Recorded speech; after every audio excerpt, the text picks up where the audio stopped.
आज की क्लास में हम स्टडी करेंगे न्यूमेरिकल का फ्रिक्शन। ये पार्ट 2 है। इसमें थोड़ा जो है कि दूसरे टाइप के न्यूमेरिकल हैं। तो क्वेश्चन नंबर 1 देखते हैं। 10 kg मास। यहाँ पे वहाँ पिछले जो है कि वीडियो में जो आपने क्वेश्चन देखे थे वहाँ पे क्या डायरेक्ट वेट दिया हुआ था, यहाँ पे मास दिया हुआ है। 10 kg मास का एक मेटल ब्लॉक एक लकड़ी के टुकड़े पर रखा है तथा उनके बीच coefficient of friction means mu 0.6 है। ब्लॉक को मूव कराने के लिए हॉरिजॉन्टल से 45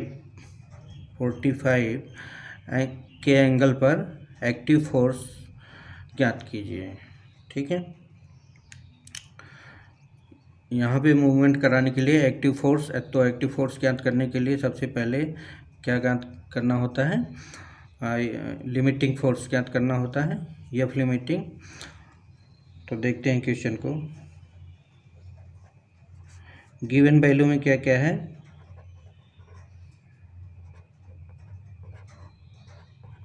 गिवन वैल्यू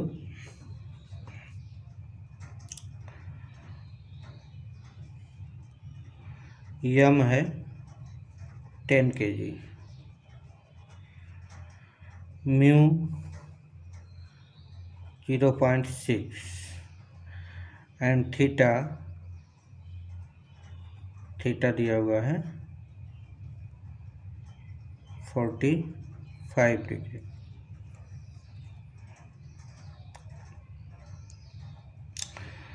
अब इससे आप सबसे पहले फ्रिक्शन को लिमिटिंग फ्रिक्शन को फाइंड आउट करिए। तो F limiting equal mu R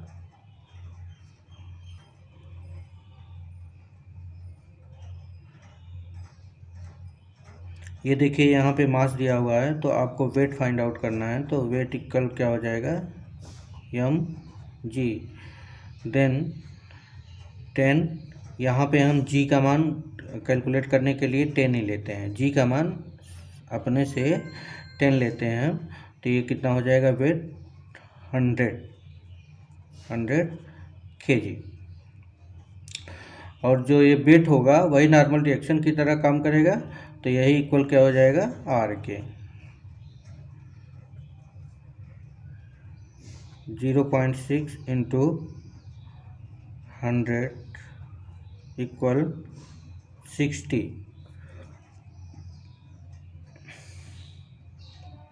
F limiting का मान कितना आ गया, 60 मीन्स इतने फोर्स पे वो मूव करेगा। लेकिन यहाँ पे थीटा दिया हुआ है, तो थीटा दिया हुआ है और ए एंगल दिया हुआ है। तो इसको आप जो है कि पी वाले फार्मूले से पी इक्वल म्यू डब्लू अपान cos theta plus mu sine theta equal mu का मान कितना है 0.6, डब्लू का मान कितना है 100, cos theta equal 45 mu 0.6 into sine theta sine 45 equal, इसमें मल्टीप्लाई करेंगे तो ये कितना आ जाएगा 60 अपान cos 45 1/√2 प्लस 0.6 इंटू 1/√2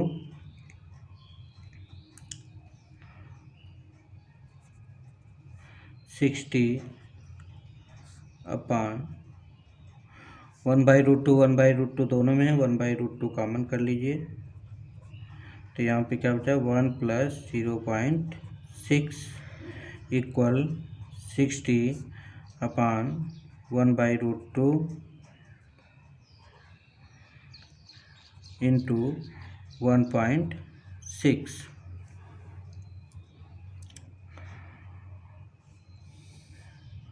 इक्वल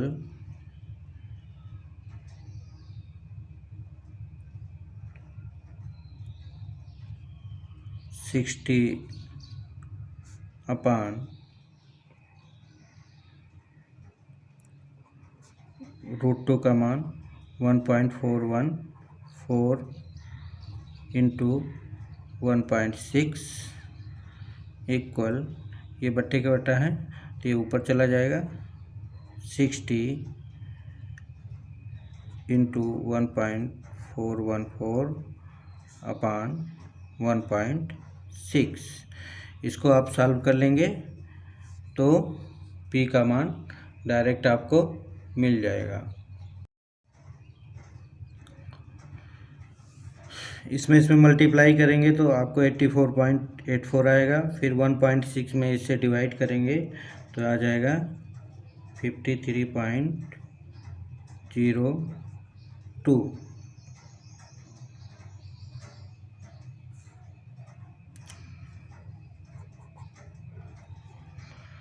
ये आपका आंसर। इसको मैंने एफ लिमिटिंग इसलिए निकाला था, एफ लिमिटिंग को निकालने से आपको ये पता चल जाएगा जो हमारा आंसर आएगा वो इससे जो है कि छोटा ही आएगा, क्योंकि आपने ग्राफ में मैंने बताया था कि जो एफ लिमिटिंग का मान होता है जब और जब बॉडी मूव कर जाती है तो उस समय जो फोर्स की आवश्यकता होती है उस फोर्स का मान एफ लिमिटिंग से कम ही होता है। तो इस प्रकार से आप जो है कि एफ लिमिटिंग निकाल के और आंसर को एक प्रकार से चेक कर सकते हैं कि उससे अगर बड़ा आता है तो इसका मतलब आपकी कैलकुलेशन में कहीं न कहीं प्रॉब्लम है। ओके, नेक्स्ट क्वेश्चन देखते हैं हम। नेक्स्ट क्वेश्चन है 25 kg मास की एक ठोस वस्तु को एक ठोस सतह पर रखा जाता है। इस ब्लॉक को मूव कराने के लिए मिनिमम फोर्स का मान और एक्सीलरेशन त्वरण का मान क्या होगा, जबकि coefficient of friction mu equal 0.50 है। तो इसमें सबसे पहले आपको फोर्स निकालना है मूवमेंट कराने के लिए कि ब्लॉक जब मूव करेगा तो फोर्स का मान कितना होगा। तो यहाँ पे देखिए दो ही वैल्यू दी हुई है, ये मास दिया हुआ है। सॉल्व,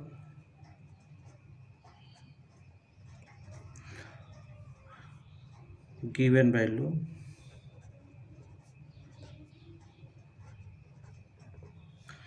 क्या है, mass equal 25 kg, mu equal 0.50। तो ये जो मास है इससे हम वेट निकाल लेंगे तो W इक्वल हो जाएगा mg इक्वल 25 इंटू जी को हम 10 कंसीडर करेंगे तो ये हो जाएगा 250 kg।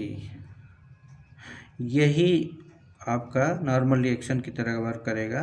तो ये W इक्वल भी इतना है और R इक्वल भी इतना है। तो फ्रिक्शन का मान निकाल लेते हैं हम। F R equal mu R equal mu का मान 0.5 इंटू आर का मान 250।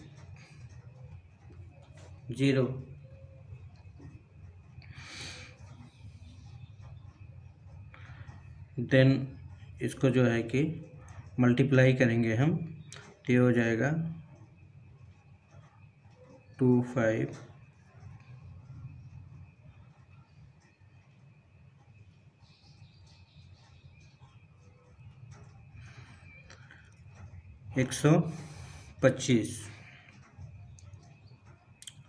125 न्यूटन। ये टोटल जो है कि फोर्स आ गया कि उसको मूव कराने के लिए 125 न्यूटन हमको फोर्स की आवश्यकता है। अब देखिए एफ इक्वल इतना आ गया, तो एक फार्मूला आपने पढ़ा है F equal M A,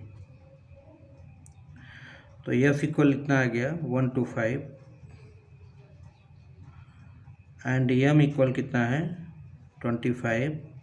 then A equal आप निकाल सकते हो, ए इक्वल क्या हो जाएगा 1 to 5 अपॉन 25 इक्वल 5 मीटर पर सेकंड स्क्वायर। ओके, जब एफ का मान आ गया और मास ऑलरेडी दिया हुआ है, तो इस फार्मूले से एफ इक्वल एम ए से हम एक्सीलरेशन को फाइंड आउट कर सकते हैं।